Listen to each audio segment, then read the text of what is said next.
নমস্কার, দিনলিপির কুকিং ব্লগে আপনাদের সবাইকে স্বাগত। আজকে রেসিপিটা হচ্ছে চিলি ছানার ডালনা। চলুন কি কি লাগছে। প্রথমেই 500 গ্রাম রেড কাউয়ের প্যাকেট নিয়ে কেটে এই যে ছানা করব বলে বসিয়ে দিয়েছি। ছানা কেউ কিনেও নিতে পারেন, কিন্তু এই ছানাটা একটু ঝুরঝুরে ছানা হলে ভালো হয়, আর লেবু দিয়ে কাটালে গন্ধটা ভালো হয়। আপনারা ভিনিগার দিয়ে বা ছানা কাটা পাউডার দিয়েও করতে পারেন, কিন্তু লেবু দিয়ে কাটালে ছানাটার দেখবেন একটা সুন্দর ফ্লেভার থাকে। সেই জন্য আমি ছানাটাকে এইভাবে লেবু দিয়ে করে নিচ্ছি। এই যে লেবু রসের সাথে একটু জল মিশিয়ে নিলাম, নাহলে একটু অসুবিধা হয়। গুলে একটু বেশি করে নিলাম এবং দুধটা গরম করে তার মধ্যে মানে এই লেবুর রসটা দিয়ে নাড়াবো, যাতে ছানাগুলো দলা না পাকিয়ে যায়, একসাথে গুঁড়ো গুঁড়ো থাকে। এই যে দেখুন, ছানাটা লেবুটা দিয়ে ছানাটা কাটিয়ে নিলাম। আপনাদের সাথে যেটা শেয়ার করব, এই ডালনাটা দিয়ে আপনারা নিরামিষ রান্না, ডালনাটা দিয়ে আপনারা খুব সুন্দর ভাত রুটি সবার সাথেই পরিবেশন করতে পারবেন। আর এই ছানাটা হয়ে গেলে খানিকক্ষণ 5-7 মিনিটের মতো না ঠান্ডা করতে দিতে হবে। তারপর ছানাটাকে মানে ছেঁকে নেব। বেশি আবার সেদ্ধ মানে কড়ার বেশিক্ষণ রেখে দেবেন না, ছানাটা নরম থাকা অবস্থাতেই মানে আধ ঘন্টা 1 ঘন্টার মধ্যেই ছানাটাকে ছেঁকে আলাদা করে দেবো জল থেকে। আর এদিকে রান্নার জিনিসগুলো গোছাতে থাকবো। কি কি রান্নার জিনিসগুলো, এবার ছানাটা ঢাকা দিয়ে, এই তো ছানাটা হয়ে গেছে, ঢাকা দিয়ে দেখুন কি কি গুছিয়ে নেব। চলুন, ক্যাপসিকাম দেবো, যেহেতু চিলি ছানার ডালনা, ক্যাপসিকাম দেবো, কড়াইশুঁটি দেবো, টমেটো দেবো। তার নামাবার সময় যেহেতু ধনেপাতা, কাঁচা লঙ্কা, এগুলো সব কেটে নিলাম। আপনারা কড়াইশুঁটিটা নাও দিতে পারেন। আর মেথি পাতাটা দেখুন ভিজিয়ে রেখেছি। আর ফোড়নের জন্যে নিয়ে নেব 1 টেবিল চামচ, একটু তেলটা বেশি লাগে, নিরামিষ রান্না তো, জিরে, শুকনো লঙ্কা, আর নিয়ে নেব হচ্ছে মানে কয়েকটা মানে আদা, একটু আদা, মানে হাফ চামচের মতো আদা। এই যে তেলটা গরম হয়ে গেছে, দেখুন আদা একসাথে দিয়ে দিলাম, শুকনো লঙ্কা আপনারা যে যেরকম ঝাল খান দেবেন, আর কাঁচা লঙ্কাটাও তার সাথে দেবেন। আর এই যে দিয়ে দিলাম হচ্ছে আদা, কাঁচা লঙ্কা, এই কাঁচা লঙ্কা বলছি, দেখুন আদা, শুকনো লঙ্কা আর জিরে ফোড়নে দিলাম। তারপর ক্যাপসিকাম কুচি কুচি করে কাটা, যে ক্যাপসিকামটা দিয়ে এবার ভেজে নিচ্ছি। একটু নুন দিয়ে দিতে হবে, নাহলে মানে ক্যাপসিকামটা মজবে না। পরিমাণ মতো নুন। আর মশলা কী কী লাগবে আবার বলে দিচ্ছি। এতে কাশ্মীরি মির্চ লাগবে, ধনের গুঁড়ো, জিরের গুঁড়ো, হলুদ, নুন, আর নামাবার সময় মিষ্টি। এই যে ছানাটাকে এবার ছেঁকে নিলাম, আধ ঘন্টার মতো হয়ে গেছে, দেখুন গুঁড়ো গুঁড়ো ছানা, একসাথে দলা পাকিয়ে যায়নি।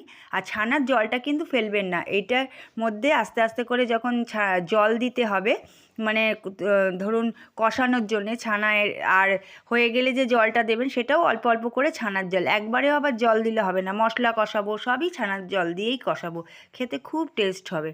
এই যে দেখুন, এই যে টমেটোটা এবার দিয়ে দিলাম, আবার টমেটোটা দিয়ে 5 মিনিট নাড়বো। এই যে ক্যাপসিকামটা দিয়ে 5 মিনিট নাড়লাম, তারপর টমেটোটা আবার কাঁচা গন্ধটা যাতে চলে যায়, মজে যাওয়ার জন্য আবার 5 মিনিট।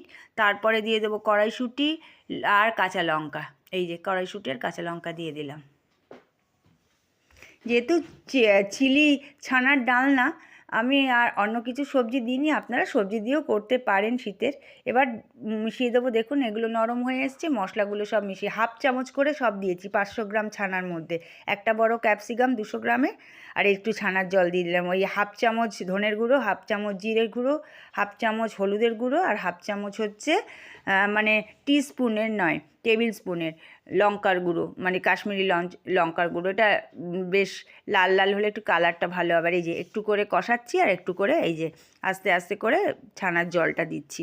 এই ভালো করে কষে গেছে, মানে মশলা তেল ছেড়ে দিয়েছে যেই, এবার দিয়ে দেবো সেই ছানাটা, ছেঁকে রাখা ছানাটার মধ্যে যেন জল না থাকে, গুঁড়ো গুঁড়োর মধ্যে। জল তো এমনিতেই দেবো, এবার একটু ভেজে নেবো আগে ছানার সাথে, এটাকে কষিয়ে নিয়ে তারপর আবার ছানার জলটা দেবো। এইভাবে 5 মিনিট 7 মিনিট নাড়াতে নাড়াতে নাড়াতে নাড়াতে দেখবেন একদম শুকিয়ে গেছে। ঢাকা দিয়ে রেখে দিতে হবে। আমার ভিডিওটা অনেক লম্বা হবে বলে সব কিছু দেখাতে পারলাম না।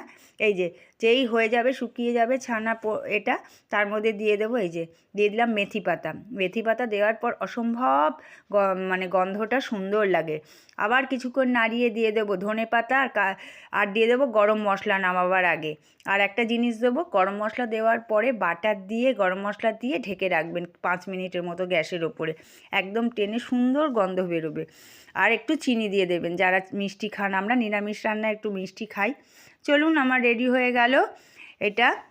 এই যে গরম মশলা দিয়ে আর বাটার দিয়ে এবার ঢেকে রেখে দেবো।